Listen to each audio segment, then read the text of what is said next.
Hi everyone, welcome to my channel, Rising a Buddhist Thought. This is Nancy from International Buddha Dharma Society for Cosmic Law in America. Today is August 15th. It's a great honor to be here with you. Today, we will just talk about one subject. Where can we start our cultivation? Why should every Buddhist read the biography of Shakyamuni Buddha?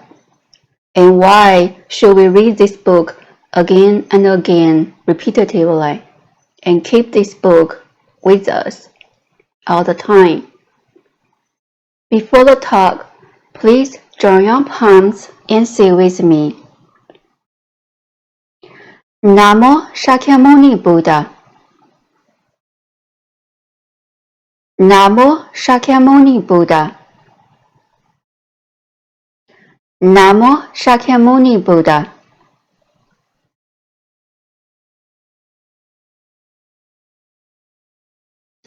There are many people who are interested in Buddha Dharma.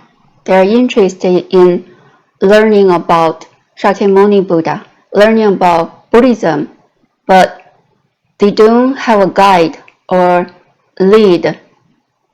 They may be puzzled about where to start. For those people who come to our organization, we always suggest them to read the Biography of Shakyamuni Buddha and start from that book. Not only for newcomers who should start from the Biography of Shakyamuni Buddha.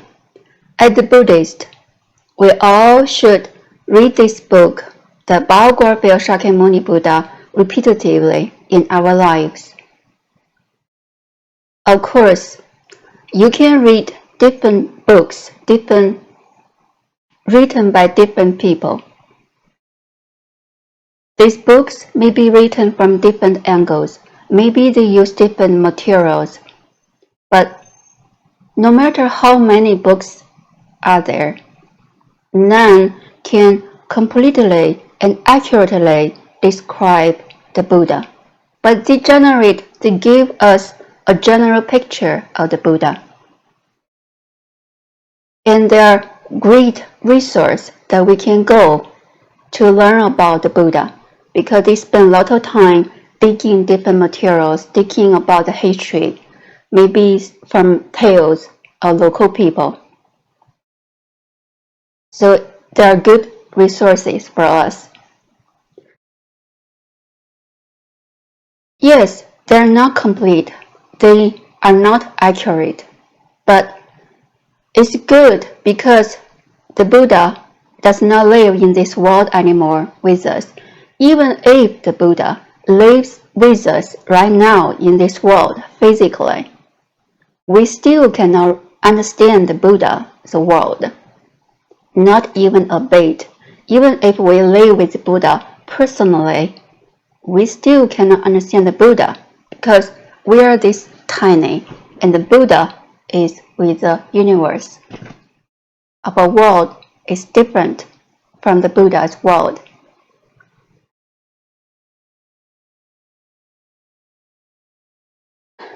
For example, even the family members who live with us, do they really understand us?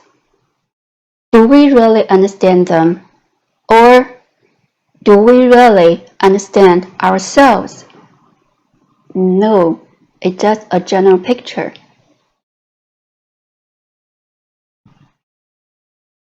Somebody said, no, do not read the biography of the Buddha. Read his teachings instead.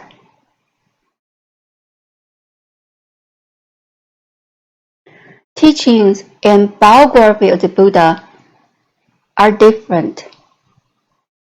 From the teachings, we might not understand the life of the Buddha. From the biography of the Buddha, we know how the Buddha came to the earth. We know how the Buddha grew up, how he was annoyed by seeing the illness, the aging, the death of the people. How he renounced his family, how he went to the forest to cultivate, to become an ascetic, how he found the middle way, how he turned the Dharma wheel, how he taught people, persuaded people, preached to people, and earned their heart to follow him. How he solved the conflicts between his family, royal family, his country, and another country. How he decided to enter Nirvana, and how he entered Nirvana. How he preached to the last disciple of his. Simply speaking, the 8 steps of his life. One day we all will become Buddha.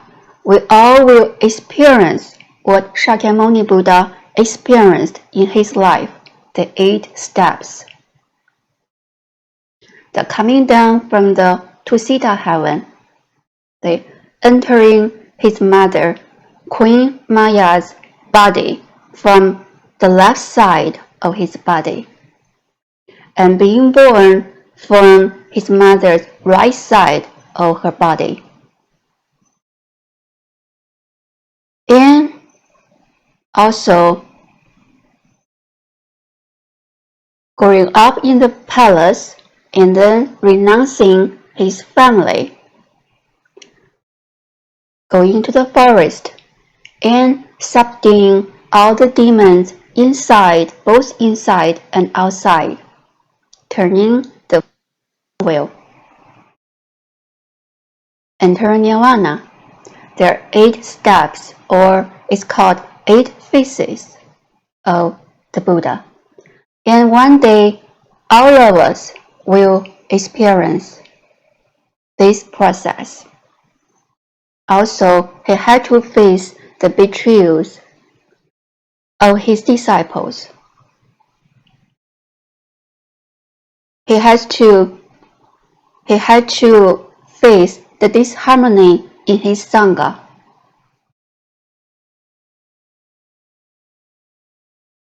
The book has a lot of details, so we can learn from the Buddha how he acted under different situations, what difficulties he faced, how he solved those problems, how he set up precepts.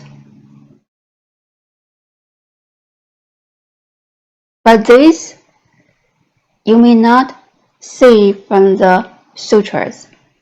His life, his personal life.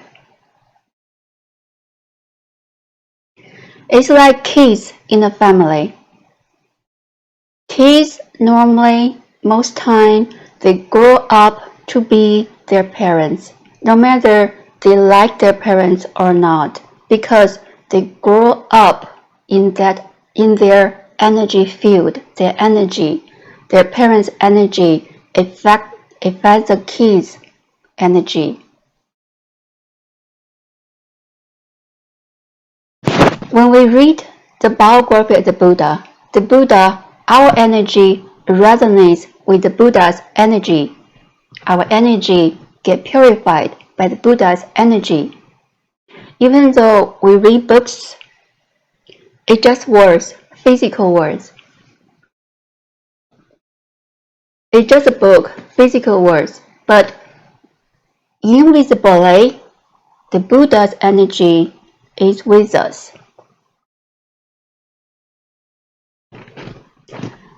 Reading biography of the Buddha is a cultivation method also, and it's a great method.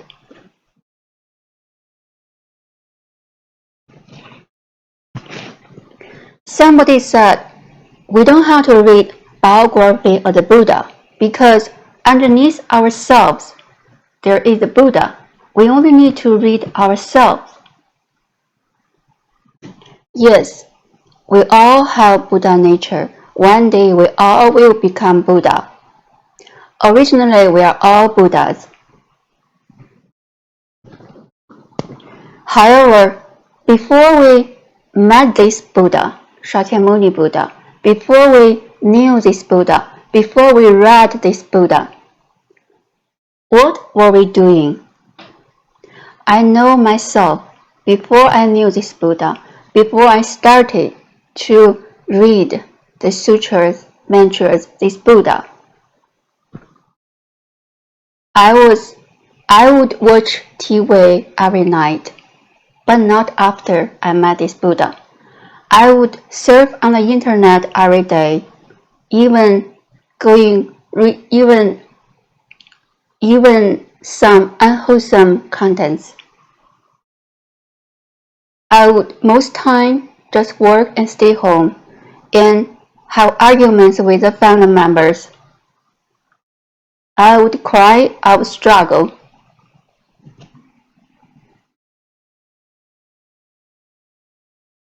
And those would be my life. Aimless life. And didn't know what is wrong and what is right. Didn't know precepts.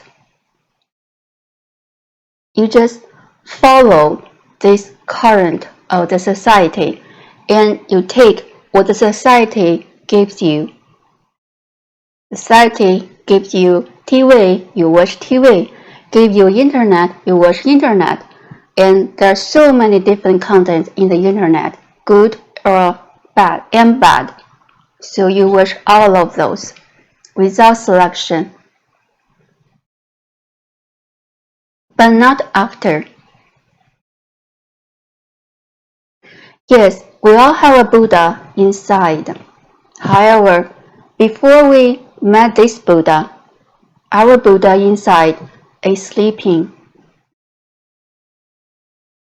By meeting this Buddha, our inside Buddha awakes. We see the true us, who we truly are, and we learn to be him. Of course, different people may have different affinity.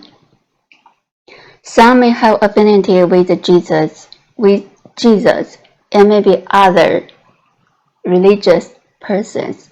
But for Buddhists, for me, it's the Buddha who awakened us. So why should we read this book again and again repeatedly in our life and keep the book by hand all the time? I remember one time when I was learning to play golf, and there a man came to me and he spent 2 hours teaching me how to play golf. He just speaking to us, not showing. Maybe because he saw me practicing so hard. 2 hours. And then by the end, he said, by teaching you, explaining you the rules, actually, it kind of bring me back to the original points. Even though I have been playing golf for 18 years, but often I'm off ground and don't remember to apply these basic rules. So by teaching you, I'm teaching myself and bring myself to the ground. See, we often forget. We are often off. Especially in this society, we work, we have family environment, we have work environment. They're all different energy field.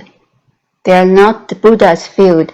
By reading this book, by coming to this book, again and again, we come to the Buddha's energy, to the ground, to the original self.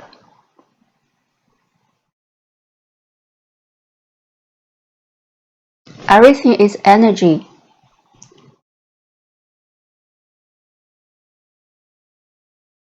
Of course, there are some other ways may bring you back to yourself like meditation. But reading Biography of the Buddha is a good way to come back.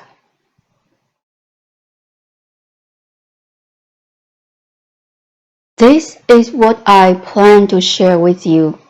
Why should we start our cultivation by reading Biography of Shakyamuni Buddha, and why we should read this book repetitively in our life?